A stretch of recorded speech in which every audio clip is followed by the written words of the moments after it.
This conference will now be recorded. अद्य मंगलवासरः अथवा ब्रह्मवासरः अश्विन शुद्ध चतुर्दशी एवं कोजागरी पूर्णिमा दिनांक 19 अक्टोबर 2021 चरक विमतान अध्याय 2 शंखं चक्रं जलधां चारुदौर्भिश्चतुर्भिः सूक्ष्मस्वच्छातिवृत्यां शुकपरिविलसन् मौलिमम्भोजनेत्रं कालाम्भोदोज्ज्वलाङ्गं कटितटविलसच्चारुपीताम्बराढ्यं वन्दे धन्वन्तरिन्दं निखिलगदवनप्रौढधावाग्निलीनं ब्रह्मणो हि समारब्धा मात्रेयाद्येषु पूजिताम् अस्मदाचार्यपर्यन्तां वन्दे गुरुपरम्पराम् आयुर्वेदरतं वन्दे माधवाख्यं आयुर्वेदामृतं सर्वं शिष्येभ्यो यः प्रदत्तवान् द्रष्टाज्ञानी दुष्टकर्मा कृतकर्मा तथैव अध्यापको विश्वश्रेष्ठो महान् संशोधकस्तथा गुणैरेतैः समुदितैः यः कार्यं प्रतनोदितः समृद्ध्यर्थं हि कार्यस्य वयं न प्रयतामः सरस्वत्यै नमो यस्याः प्रसादात् पुण्यकर्मभिः बुद्धिदर्पणसङ्क्रान्तं जगदध्यक्षमीक्षते आत्रेयं प्रथमं वन्दे आयुर्वेदजगद्गुरुम् आयुर्वेदामृतं सर्वं गृहीत्वा हि सुरेश्वरात् अग्निवेशादिकेभ्यो यत् प्रयच्छत् सत्तमः प्रथमं अग्निवेशं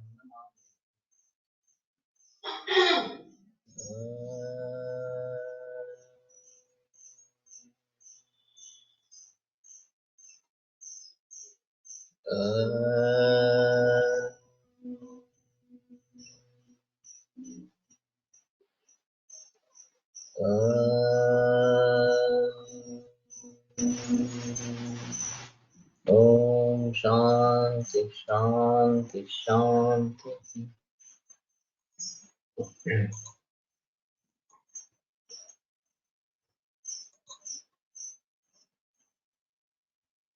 तत्र मात्रावत्वं पूर्वम् उद्दिष्टं कुक्षंश विभागेन तद्भूयो विस्तरेण अनुव्याख्यास्यामः। तो अभी कुक्षंश विभाग से जो मात्रावत्व बताया गया पूर्व में वो पुनः विस्तार से बताते हैं। तद यथा कुक्षे है अप्रपीडनम आहार। तो आहार से कुक्षी का प्रपीड़न न होना, इतनी ज्यादा मात्रा में आहार नहीं होना कि उससे कुक्षी पर प्रपीड़न इस प्रकार का हो रहा है। एक विनोद या जो बताया जाता है कि किसी व्यक्ति ने भरपूर खाना खाया और फिर पेट दुखने लगा, तो गैस भर गई, तो किसी वैद्य को बुलाया। तो उसने कहा ठीक है, मैं छोटी सी गोली देता हूँ, उसको चूसना तो ये कम हो जाएगा। तो वो बोला कि अगर उतनी जगह मेरे पेट में होती तो मैं एक मोतीचूर और खा लेता। इतनी भी जगह नहीं है। तो इस प्रकार के खवैये कुछ हो सकते हैं। तो अप्रपीडनम आहारेण, कि आहार से प्रपीड़न न होना, ये एक अहम मुद्दा है। हृदय से अनवरोध, हृदय में जखड़न इस प्रकार के नहीं होना, अवरोध नहीं होना। पार्श्वयोः अविपाटनम, पार्श्व में विपाटन नहीं होना कि जैसे टूट रहा है इस प्रकार की स्थिति नहीं होना। अनधि गौरव उदरस्य, और पेट में ज्यादा भारीपन भी नहीं होना। तो थोड़ा भारीपन तो आता है, ये समझ लेना चाहिए, लेकिन ज्यादा भारीपन नहीं होना है। प्रीणनम इंद्रियाणाम, इंद्रियों का प्रीणन हो जाना चाहिए। तो ये जो नींद आती है तंत्रा जैसी होती है, वो नहीं होनी चाहिए एक्चुअली भोजन के उपरांत। क्षुत पिपासो परमः, क्षुत और पिपासा इन दोनों का उपरम, उनकी शांति हो जाना। स्थान आसन शयन गमन उच्छ्वास प्रश्वास हास्य संकटासु सुखानुभूति। तो एक जगह पर रहना, आसन, शयन, गमन, उच्छ्वास, प्रश्वास, हास्य और संकथा, इनके बारे में सुखानुभूति। हाँ, आनंद से कर रहे हैं, कोई तकलीफ इस प्रकार की नहीं है, सुख की अनुभूति हो रही है। तो ये सब चीजें खाना खाने के बाद कर सकते हैं। हास्य, संकथा वगैरह जो सभी चीजें हैं वो खाना खाने के बाद करते हैं। खाना खाते समय तो चुप ही रहना आवश्यक इस प्रकार का है। सायं प्रातश्च सुखेन परिणमः।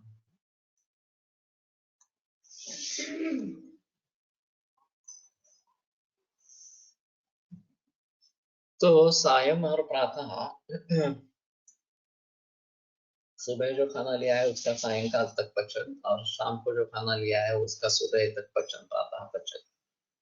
तो इससे एक बात थोड़ी सी ऐसी होती है कि सुबह का खाने का पचन अगर शाम को होने वाला है तो उसमें मलोत्सर्ग हो सकता है। तो ये ठीक है अगर इस प्रकार का होता है तो। जनरली दिन में एक ही बार मलोत्सर्ग होना ठीक है, लेकिन ये बाकी जो लक्षण रहेंगे वो सभी मिलेंगे पाचन के, एक मलोत्सर्ग के बिना इस प्रकार से। लेकिन अगर होता है मलोत्सर्ग तो भी ठीक है, इसके आधार पर कि सुखेन परिणमनम इस प्रकार से। अभी इसके बारे में अगर हम सवाल पूछते हैं तो लोगों को लगता है कि कैसे सवाल, गंदे सवाल है, ये क्यों पूछ रहे हैं इस प्रकार से।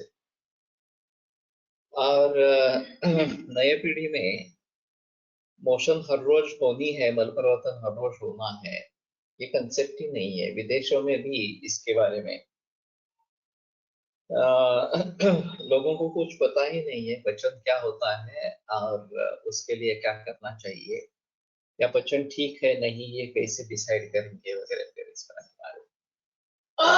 तो ये एक अहम मुद्दा बनता है कि हमारे हिसाब में उद्गार शुद्धि उत्साह वेगोत्सर्गो यथोचितः लघुता क्षुत्पिपासा च जीर्णाहारस्य लक्षण। ये जो लक्षण बताए गए हैं वो है या नहीं है, ये देखना बहुत जरूरी इस प्रकार का होगा।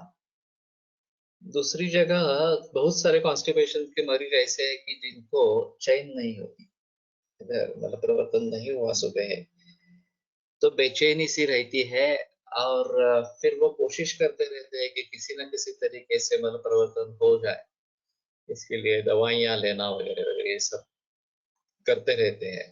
तो इसके बारे में थोड़ा सा सोचना पड़ेगा कि ये हो रहा है नहीं हो रहा है, इसके बारे में देखना जरूरी है।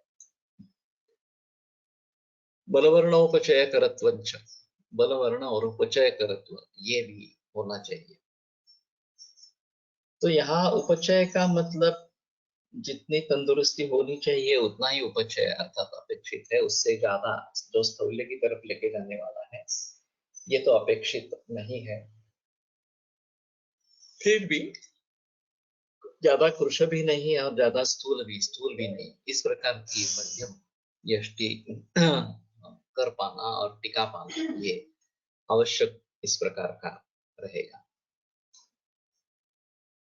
इति मात्रावतो लक्षणम आहारस्य भवति। तो ये मात्रावत आहार का लक्षण इस प्रकार का होता है। अमात्रावत्वम पुनः द्विविधम आचक्षते हीनम अधिकंच। अमात्रावत्व जो है वो दो प्रकार का, एक कम और एक ज्यादा।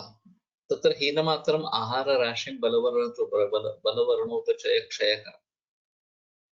तो अगर हीन मात्र इस प्रकार की आहार राशि है तो बलवर्ण उपचय इसका क्षय करने वाला इस प्रकार का। अतृप्तिकरम, तृप्ति नहीं बनाने वाला।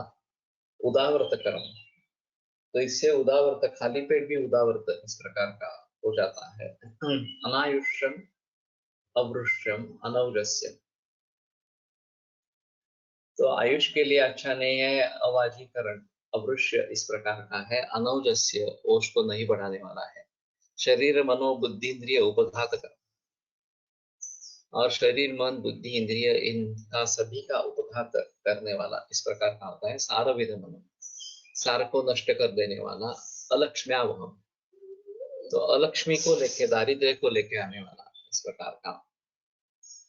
अशीतेश्च वात विकाराणाम आयतनम आचक्षते, और 80 जो वात विकार है उन सभी का आयतन शरीर बन जाता है। तो उन सभी का ये कारण इस प्रकार का बन जाता है।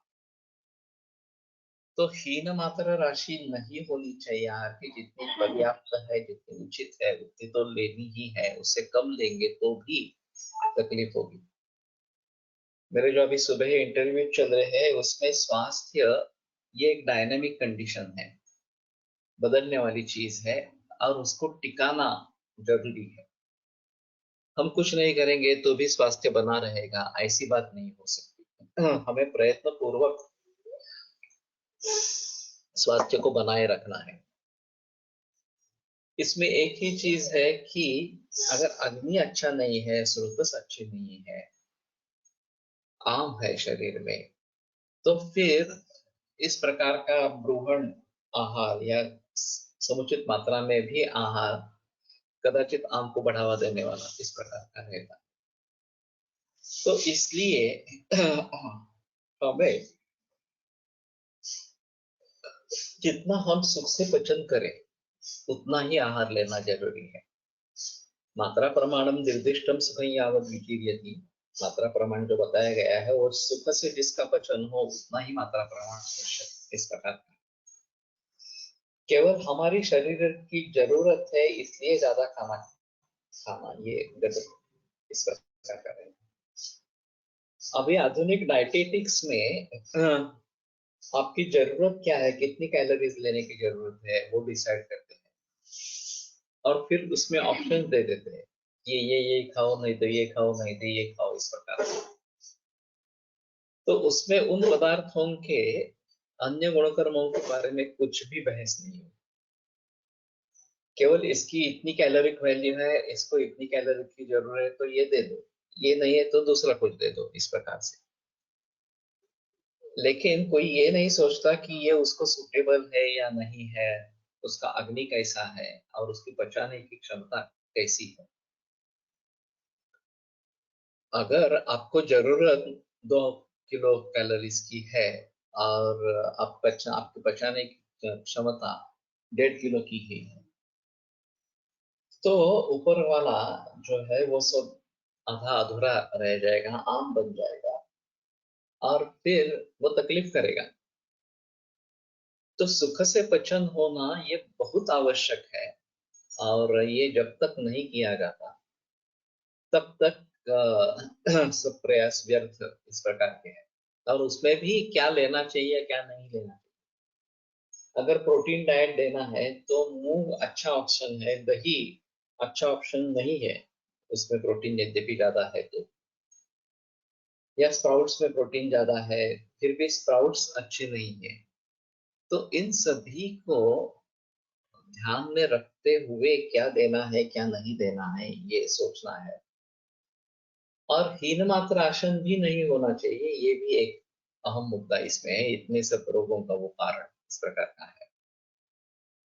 और अनायुष्य अनौजस्य इस प्रकार का, अवरुष्य इस प्रकार का है, सभी क्रियाओं को हानि पहुंचाने वाला इस प्रकार का है। तो ये सब बातें ध्यान में रखते हुए जितनी पर्याप्त मात्रा है उतनी ही मात्रा लेने की कोशिश करें, और उसमें भी जो लेना है वही ले, दूसरे कुछ चीज जो बचा नहीं सकते हैं वो नहीं लेना है। अतिमात्रम पुनः सर्वदोष प्रकोपण इच्छन्ति कुशला। तो हीन मात्रा के ये सभी दोष है, उसमें वात की वृद्धि होती है, लेकिन अतिमात्रा से सभी दोषों की वृद्धि होती है। सर्वदोष प्रकोपण इच्छन्ति कुशला यो हि मूर्तानाम आहार जातानाम संवित्यं गत्वा द्रवैः तृप्तिम् आपद्यते। भूयस्तस्य आमाशये गताः वातपित्तश्लेष्माणः अव्यवहारेण अतिमात्रेण अतिप्रपीड्यमानाः सर्वे युगपत् प्रकोपम् आपद्यन्ते। तो जो मूर्त आहार जात उसका सौवित्य की भरपेट इस प्रकार से क्या भी तृप्ति हो गई, यहाँ तक गत्वा द्रवे ही तृप्ति मापद देते, और फिर उसके ऊपर द्रव से भी तृप्ति इस प्रकार से करवा देता है। तस्य आमाशय गताः वातपित्तश्लेष्माणः, तो उसमें जो आमाशयगत वातपित्त कफ है वह अव्यवहारेण अतिमात्रेण अतिप्रपीड्यमानः। अतिमात्र इस प्रकार का जो अव्यवहार किया गया है, खाना खाया है, उससे अतिप्रपीड्यमान सर्वे युगपत प्रकोपम आपत्यन्ते। तो तीनों दोष एक ही साथ प्रकोप हो जाता है, तो ये सान्निपातिक अवस्था होती है। ते प्रकुपिता तमेव आहार राशिम अपरिणतम आविश्य कुक्षेकदेशम अन्नाश्रिताः विष्टं नयन्तः सहसा वापि उत्तराधराभ्यां मार्गाभ्यां प्रच्छावयन्तः पृथक् पृथक् इमान् विकारान् अभिनिर्वर्तयन्ति अतिमात्र भुक्तु।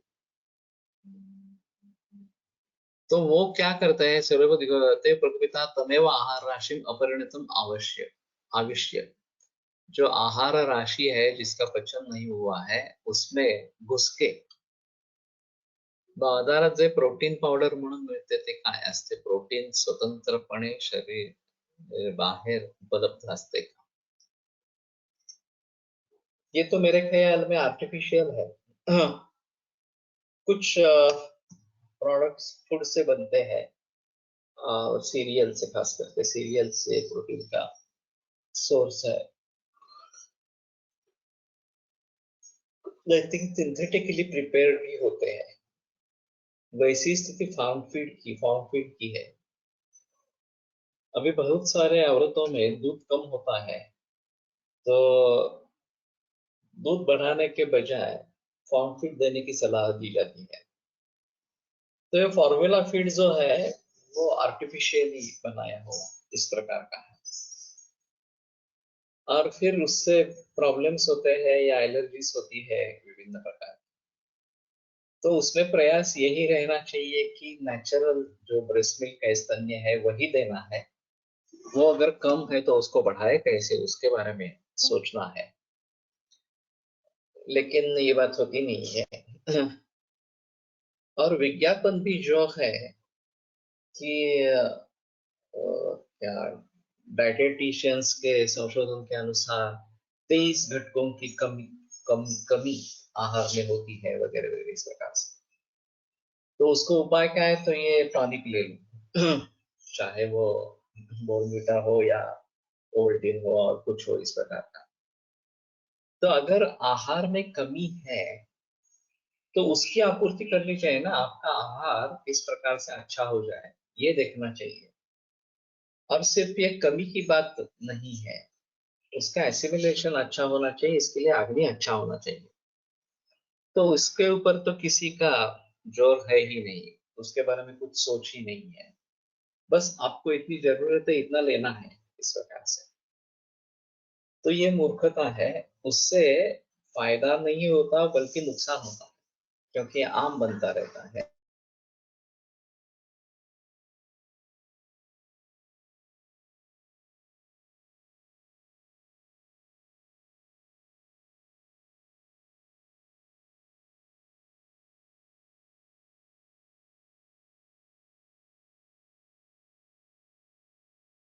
वो भली भांति होनी चाहिए। तो कितने की जरूरत है इसके बजाय कितना पचा सकते हैं उतना ही शुरू करें। धीरे धीरे जैसे अग्नि की शक्ति बढ़ेगी, पाचन शक्ति बढ़ेगी, तो आहार को बढ़ाए और लघु आहार से गुरु आहार तक पहुंचे इस प्रकार से। तो प्रायः ऐसा है कि 2 ही बार खाना खाकर तृप्ति हो, उपचय अच्छा इस प्रकार का हो, हीन मात्र नहीं हो, ज्यादा भी नहीं हो, और वेट मेंटेन रहे, स्फूर्ति मेंटेन रहे, तो ये ठीक है इस प्रकार से।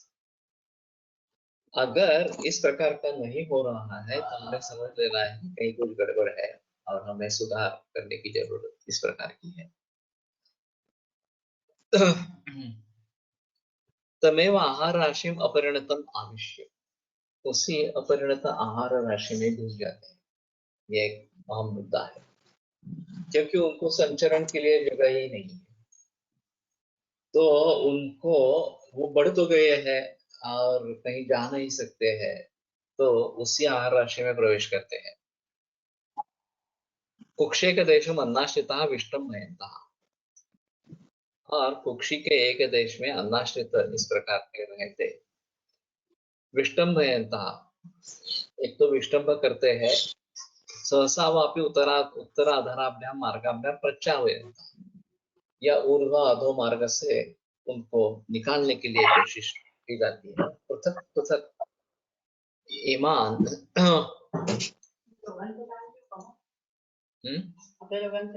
ओके।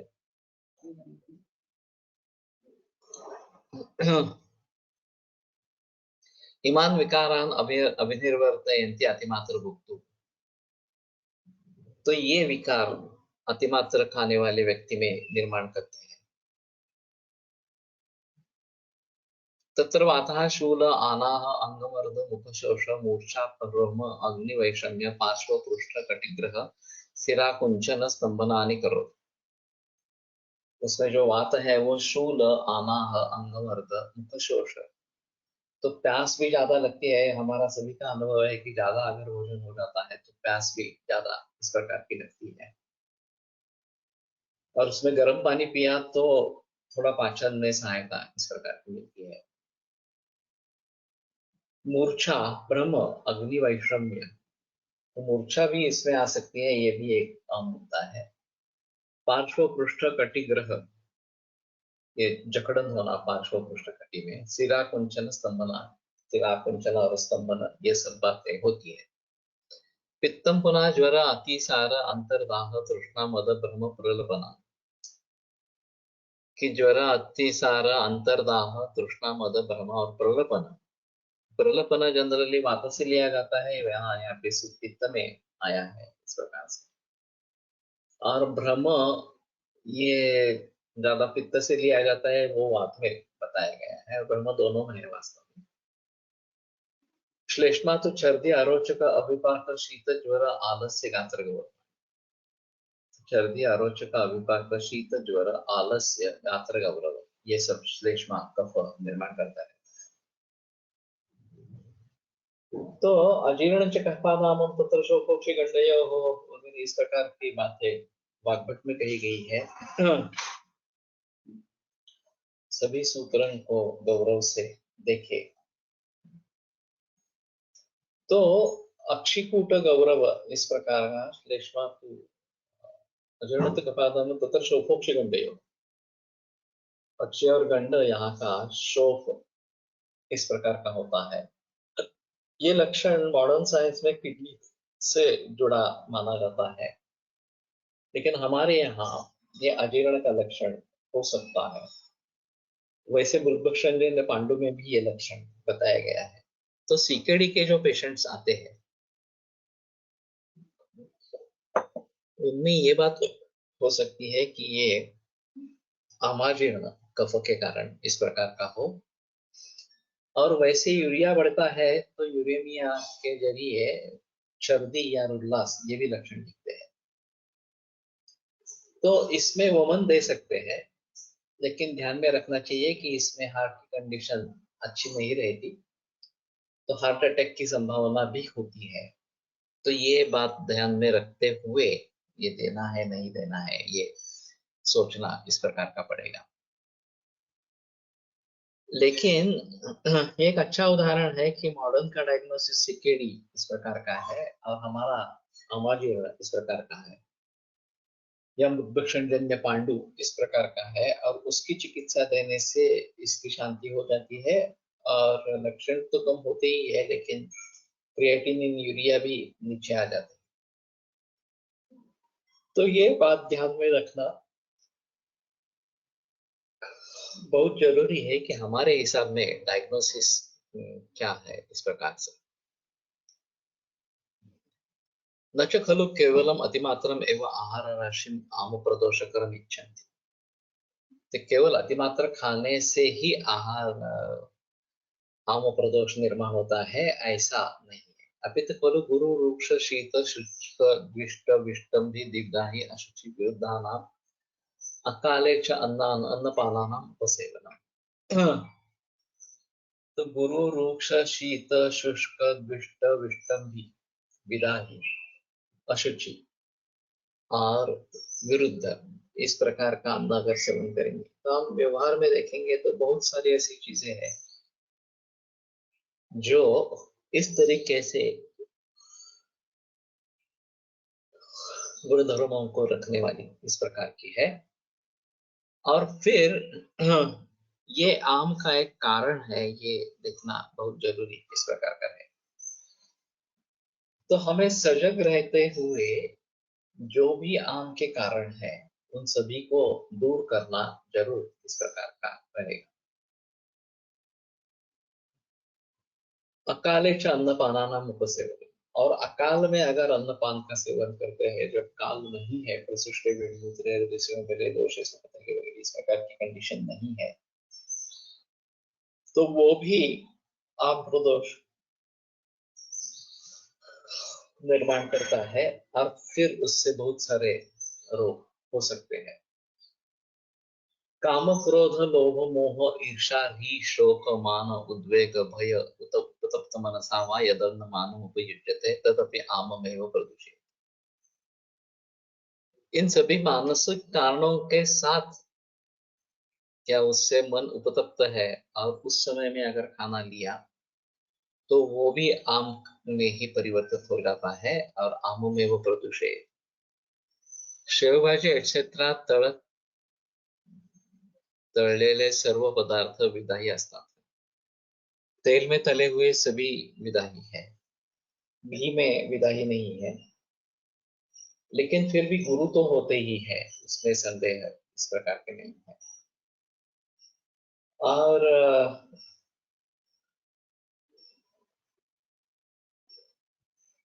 शुष्क शाक वगैरह इस प्रकार की जो है, या गुरु रूक्ष इस प्रकार के जो है, वो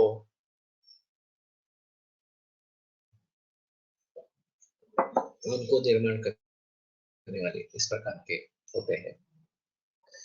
तो इन सभी के बारे में हमें सावध रहना चाहिए और इस प्रकार का खाना हमें नहीं खाना चाहिए। अब ये काम क्रोधादि भी जो भाव बताए हैं, काम क्रोधादि, वो एक अहम मुद्दा है। और अभी के जमाने में इतना सारा स्ट्रेस रहता है,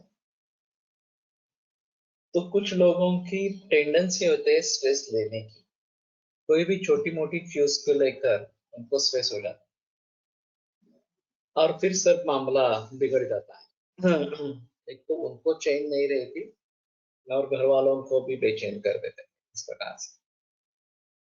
और इतनी छोटी छोटी चीजें होती है कि उससे स्ट्रेस क्या लेने का है। ये एक, आखिर उसके लिए जो करना है वो करना है, लेकिन समझो कि काम वाली भाई आने वाली नहीं है, पानी नहीं आने वाला है, या और कुछ इस प्रकार की चीजें हो, तो उसके जरिए जो करना है, स्टेप्स जो लेने हैं, वो तो लेने ही है इस प्रकार से। तो स्ट्रेस लेने से उसमें कुछ फर्क नहीं पड़ता, लेकिन हमें तकलीफ होती है, लोगों को भी तकलीफ इस प्रकार की हो जाती है। तो मन करारे प्रसन्न सर्व सिद्धि से कारण, ये जो बताया गया है कि मन को सदैव प्रसन्न रखे। हमारे इर्द गिर्द बहुत कारण ऐसे होंगे कि जिससे हमें दुख होगा, लेकिन ऐसे भी कारण होने चाहिए जिससे हमें आनंद होगा, समाधान होगा, सुख होगा। तो उन कारणों की तरफ देखो। मैं ऐसा नहीं कह सकता कि पूरा दुर्लक्ष्य करो इस प्रकार के दुख के कारणों के बारे में। उसके लिए जो आवश्यक कदम उठाने हैं वो तो उठाने ही है, लेकिन उसी में अगर अटक जाते हैं विचारों से तो फिर बड़ी मुसीबत होती है और हम जीवन का मकसद ही भूल बैठते हैं कि हमें आनंद लेना चाहिए। सुखार्थ सर्वभूतानां मता सर्व प्रवृत्तियां, सुख के लिए ही सभी प्रवृत्तियां होती है। तो छोटी छोटी चीजों से हो सकता है तो आनंद दे, हो सकता है तो दुख टाले कम से कम इस प्रकार से, नहीं तो न्यूट्रल रहे। लेकिन इस प्रकार की एक प्रवृत्ति होती रहती है कि नहीं, मुझे ये पसंद नहीं, ये पसंद नहीं, ये अच्छा नहीं है, ये ठीक नहीं हो रहा है, बस यही मैं बताता रहूं या बताती रहूं, और क्या अच्छा है उसकी तरफ देखूंगी भी नहीं, ये अच्छा हुआ है, वो अच्छा हुआ है वगैरह, इस प्रकार की जो चीजें हैं जिससे मुझे संतोष होना चाहिए, उनकी तरफ देखेंगे भी नहीं इस प्रकार से। तो ये ह्यूमन नेचर है। और फिर उसके बारे में किस तरीके से सोचना है, ये थोड़ा अहम मुद्दा इस प्रकार का है।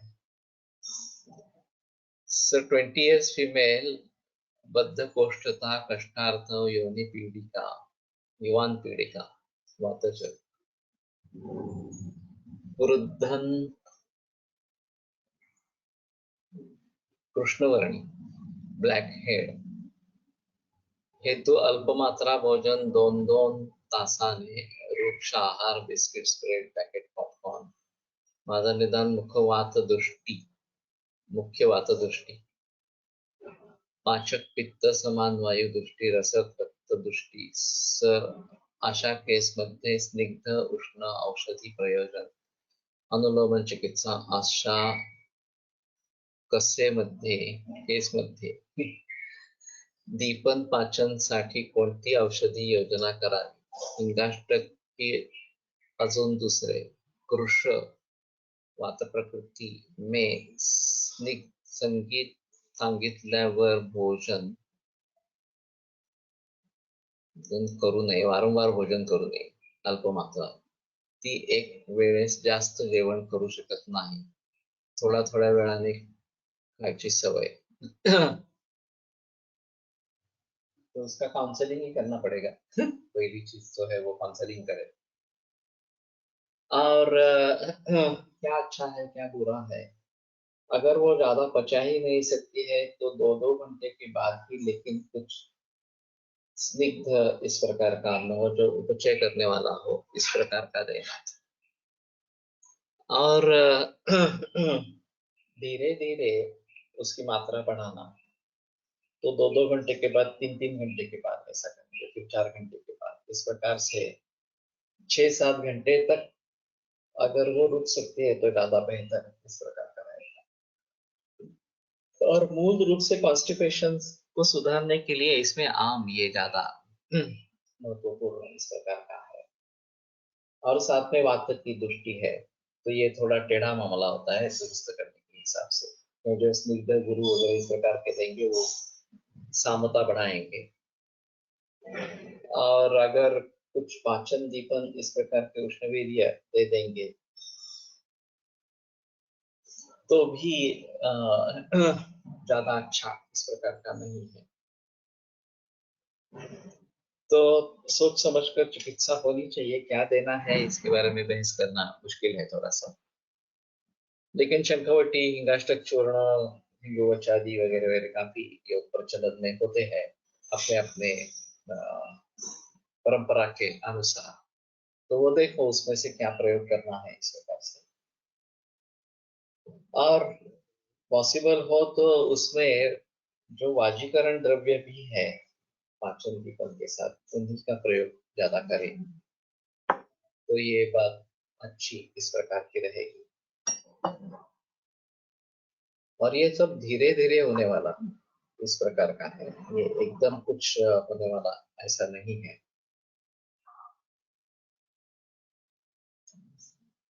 और केवल यही नहीं, इस प्रकार के काफी मरीज होते हैं, कैंसर से लेकर सभी प्रकार की बीमारियां होती हैं। और मन को प्रसन्न रखना काफी मुश्किल इस प्रकार का दिखाई देता है, तो योग की सहायता लेना ज्यादा बेहतर है, चित्तवृत्ति निरोध इस प्रकार से। तो प्राणायाम, अनुलोम विलोम, ओंकार, ध्यान, शवासन, ये सब करते रहना, और धीरे धीरे विचारों में परिवर्तन आएगा। मेरा एक मंतव्य है कि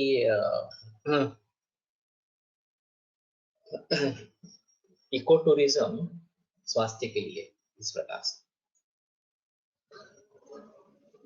तो एक 2-3 दिन के लिए आउटिंग के लिए जाते हैं, पूरा परिवार आता है, तो सभी को एक साथ बता सकते हैं क्या करना है क्या नहीं करना है। और मुख्य रूप से नैसर्गिक या ऑर्गेनिक खाना खाना, देसी गाय का दूध लेना वगैरह, ये सब बातें बतानी जरूरी है। तो हेल्थ टूरिज्म के बारे में सोच सकते हैं।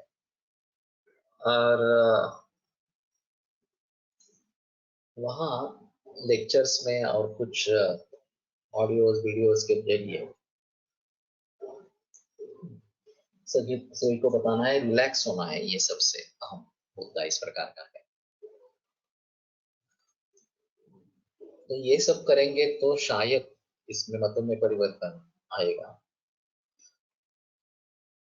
जीवन की तरफ देखने का दृष्टिकोण बदल जाएगा। और हमारे पास ये नहीं है, वो नहीं है, इसकी वजह ये है, वो है, इस प्रकार का सकारात्मक दृष्टिकोण डेवलप होना जरूरी है। और दूसरे लोग जिनके पास कुछ भी नहीं है, वो किस प्रकार से जी रहे हैं, वो किस प्रकार से समाधान कर रहे हैं, ये देख लेना भी बहुत जरूरी है। तो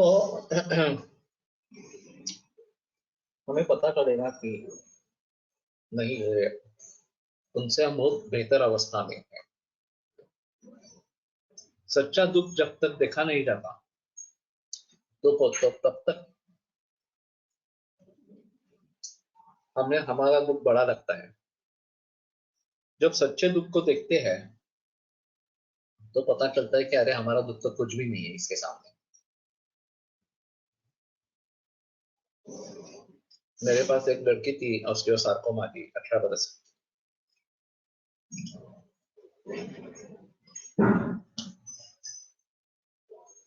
मैंने भी उससे बात की थी कि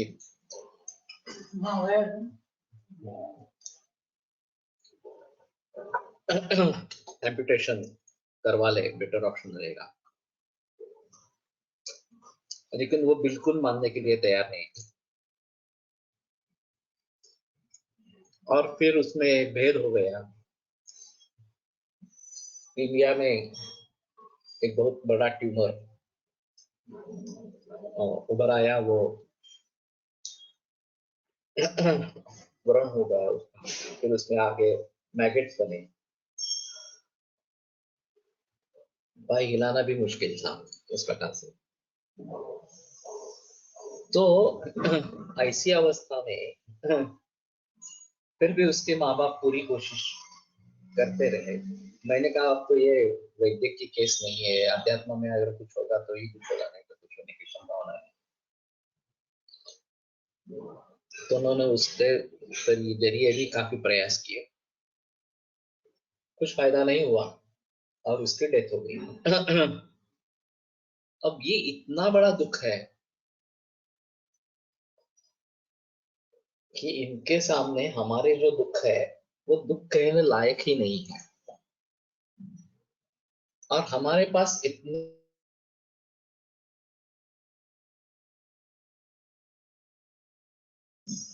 क्यों इस प्रकार से छोटे छोटे बातों में हम दुख का एहसास करेंगे। तो बेटर ऑप्शन है कि हमें भली भांति अच्छी तरीके से जीना है, सुख का आनंद लेना है। और ये तात्कालिक सुख नहीं बल्कि चिरंतन सुख इस प्रकार का होना चाहिए। कम से कम आरोग्य रूपी सुख तो होना ही चाहिए। तो ये अगर करेंगे तो पता चलेगा कि हमारे पास बहुत कुछ है और हम खामखा दुख में पड़ रहे हैं कि अरे ये नहीं है, वो नहीं, ये नहीं हो रहा वगैरह इस प्रकार से। तो इसमें पूरे समाज में ही परिवर्तन आना बहुत जरूरी इस प्रकार का है। मैंने एक सोचा था लेकिन अभी मुझे मुश्किल लगता है कि प्रवचन ये एक अच्छा माध्यम हो सकता है अगर आपको फॉलोअर्स उस प्रकार से मिलते हैं तो। आयुर्वेदीय जीवन शैली आरोग्याची वृत्ती इस विषय पर सप्ताह 15 दिन इस प्रकार का प्रवचन कराएंगे और सभी मुद्दों को उठाएंगे। क्या खाना है, कैसे खाना है, कैसे जीना है, कब उठना है, कब सोना है, वगैरह वगैरह सभी के बारे में। तो इसमें अगर फॉलोअर्स मिलते हैं तो क्रांति इस प्रकार की हो सकती है।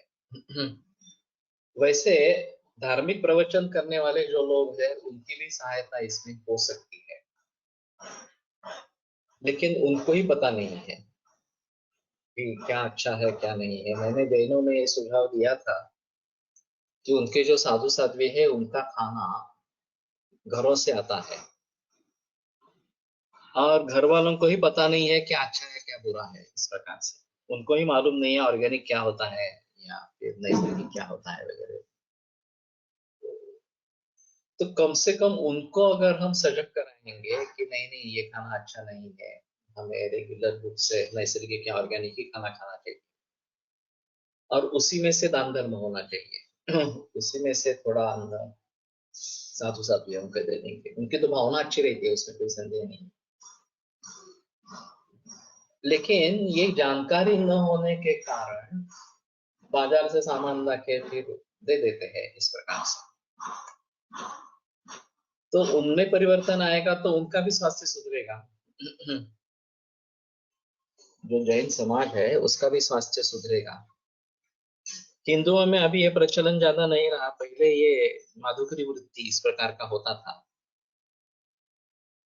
कि वारावर जेवणी इस प्रकार की कंसेप्ट थी। जिनके पास पैसे नहीं है, जिनको सीखना है, वो हर दिन किसी घर में जाता था खाना खाने के लिए। तो ये दिन निश्चित रहते थे कि सोमवार इस घर जाना है, मंगलवार,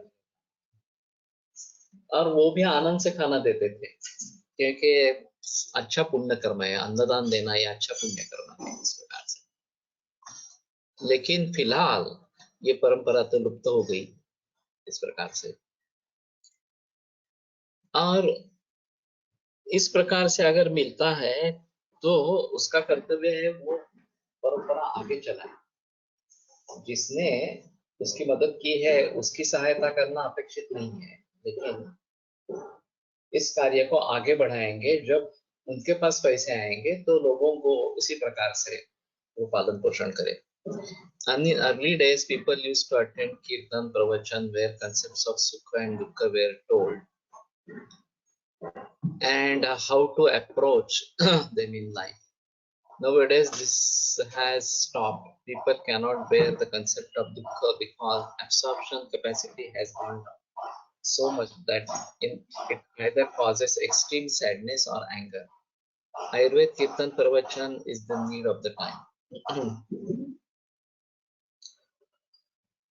क्या हमारा एक सेमिनार हुआ था, उसमें कीर्तन किया गया था और उस कीर्तन में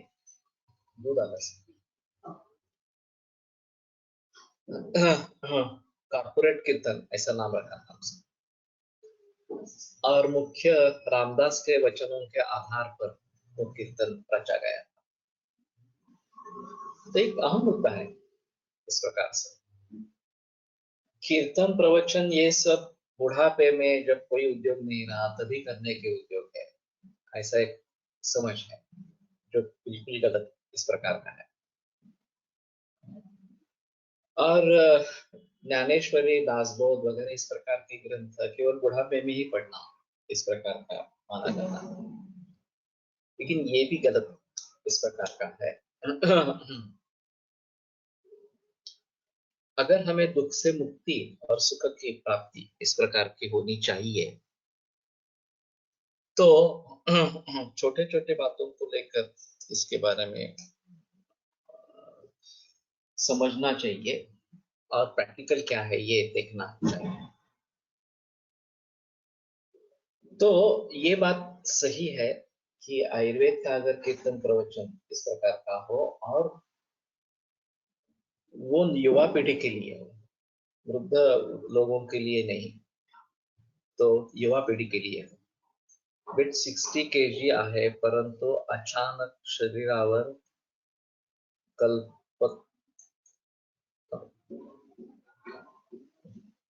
कल्पताना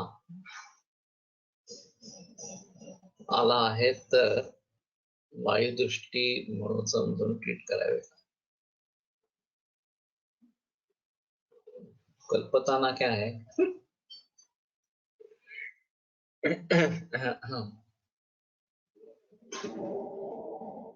मैंने जो किताब लिखी थी गंतवणूक आरोग्यातली, कृष्ण वर्णता. वातदृष्टि समझ के कार्ष्ण्य कार्ष्ण उष्ण कामित्व कंपना शुक्रग्रहान, ये सब बातें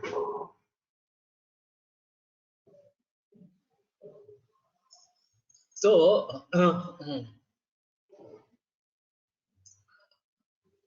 मेरा सुझाव है कि वो गुंतवणूक आरोग्यातली पुस्तक का वाचक वर्ग, उसका एज ग्रुप उन्होंने 25 से 40 इस प्रकार का रखा कि जब आपकी शिक्षा अध्ययन पूरा हुआ है, आपको कुछ नौकरी व्यवसाय शुरू हो गया है, शादी हो गई है या होने वाली है, या बाल बच्चे हैं, तो उस सभी अवस्थाओं में किस प्रकार आरोग्य में गुंतवणूक होनी चाहिए, इन्वेस्टमेंट इन हेल्थ कैसे होनी चाहिए, और हल्लीचे कीर्तनकार प्रवचन एक्सेट्रा यांचे आध्यात्मिक ज्ञान विषयी आनंदाचं, याला विषय आनंदच आहे. आसाराम बापू, राम रहीम, आनंदगिरी, उसमें ऐसा है, जो अच्छे लोग हैं जिन्होंने काफी प्रयास किए हैं, पांडुरंग शास्त्री आठवले हैं कि उन्होंने काफी प्रवचन इस प्रकार के दिए हैं, और बहुत सारे परिवारों में परिवर्तन उन्होंने लाया है, बहुत सारे मद्यपान से मुक्त हो गए हैं परिवार इस प्रकार से. गद्य पंचविशी मध्ये दासबोध वाचल्यास फायदा होतो असे ऐकले आहे.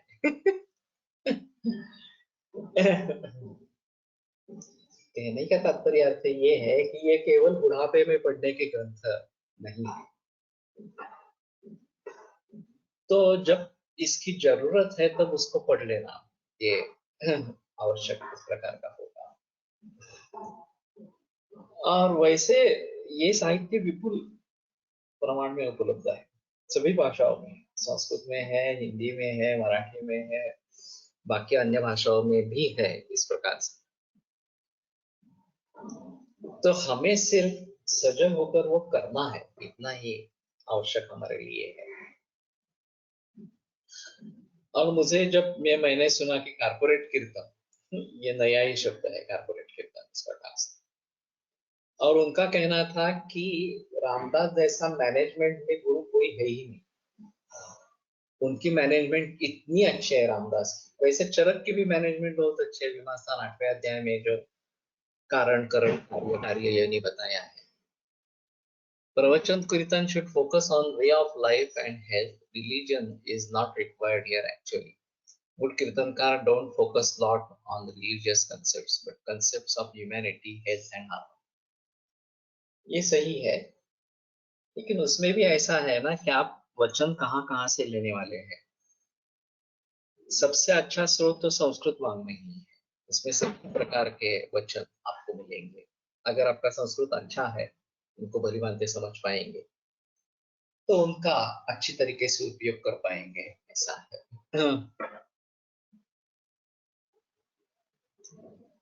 In today's practice, many patients have Manasa Hetu for their diseases, especially Grahani patient. I tried counseling, Jatamausi, Madanga, etc. For some period they feel good, but again complain the same. What else should we can think?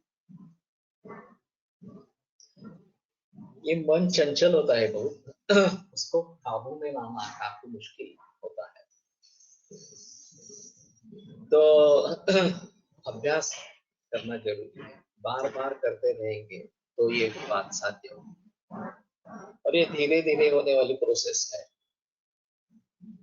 लेकिन होता नहीं है ऐसा नहीं है। तो उनको बार बार टोकना पड़ता है, नहीं नहीं ये ऐसा करना है, इस प्रकार से करना है वगैरह वगैरह।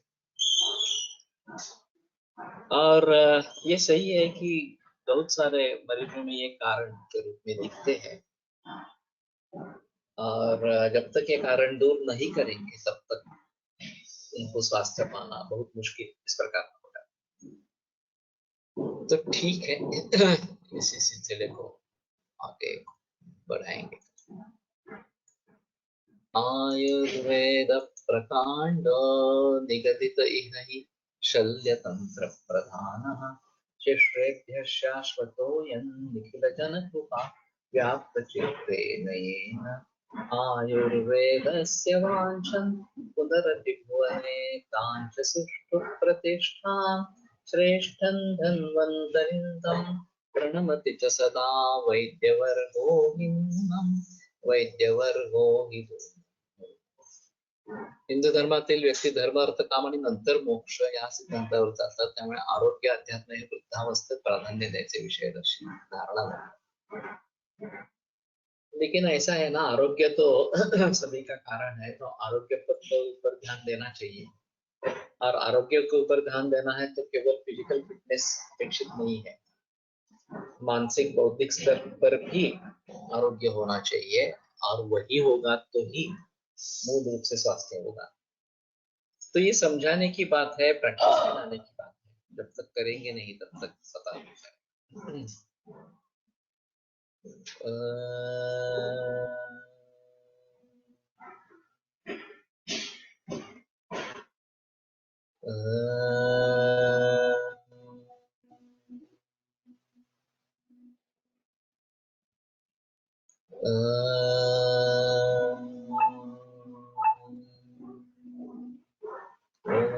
शांति शांति शांति।